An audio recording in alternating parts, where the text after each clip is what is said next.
आगे पढ़ते हैं आप। पाठ 8 स्वच्छ भारत अभियान। स्वच्छ होना अति आवश्यक है। हमें अपने मन और तन दोनों को ही स्वच्छ रखना चाहिए, तभी हमारे संपूर्ण शरीर का विकास संभव है। आगे पढ़ते हैं। सफाई समाज के सर्वांगीण विकास का एक प्रमुख अंग है। सर्वांगीण होता है बेटा संपूर्ण सभी अंगों का जिससे विकास हो। सफाई किसी एक स्थान तक सीमित नहीं है और न ही इसकी कोई एक दिशा है।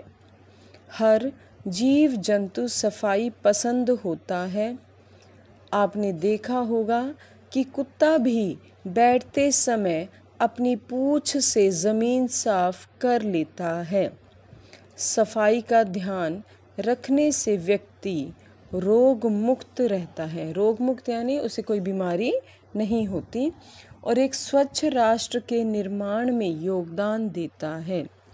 इसलिए हर व्यक्ति को इस बात के लिए प्रेरित करना चाहिए कि वह अपने जीवन में अपनी तथा अपने आसपास की साफ सफाई पर विशेष ध्यान दे।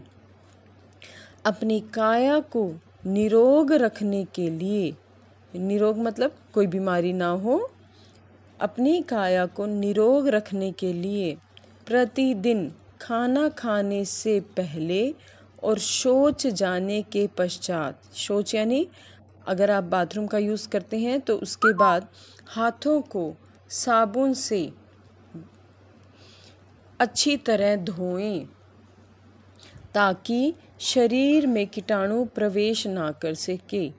यदि हाथ गंदे होंगे तो खाना खाते समय शरीर में कीटाणु प्रवेश कर जाएंगे और हैजा और डायरिया जैसी बीमारियों को जन्म देंगे।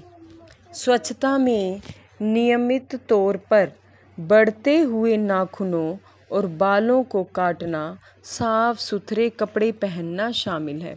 अब आप देख रहे हैं कि हमें नाखून बढ़ाना कोई फैशन नहीं है, उल्टा वह अनेक बीमारियों को न्योता देता है।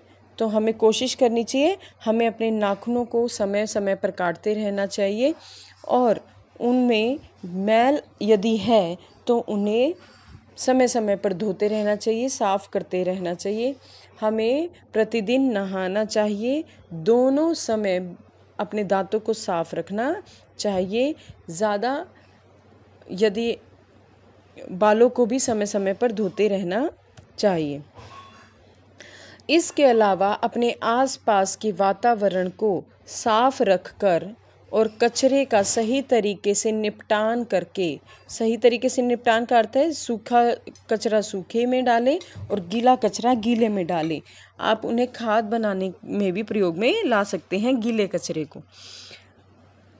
हम अपने आसपास के वातावरण को शुद्ध और स्वच्छ रख सकते हैं।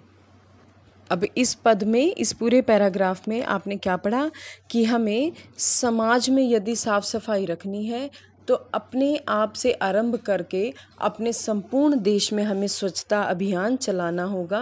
कहने का तात्पर्य यदि प्रत्येक व्यक्ति यह समझ ले कि उसे स्वयं को और अपने आसपास सफाई रखनी है तो पूरे देश में अपने आप ही स्वच्छता फैल जाएगी। हमें कहीं दूर जाने की आवश्यकता नहीं है, केवल खुद से ही आरंभ करें और इस स्वच्छता में अपना योगदान दें। तो इस प्रकार अपने स्वयं से लेकर हम संपूर्ण समाज में, क्योंकि व्यक्ति से ही समाज बनता है, यदि एक व्यक्ति स्वयं के कर्तव्य को समझ ले तो संपूर्ण समाज के कर्तव्यों का वो निर्वहन कर सकता है।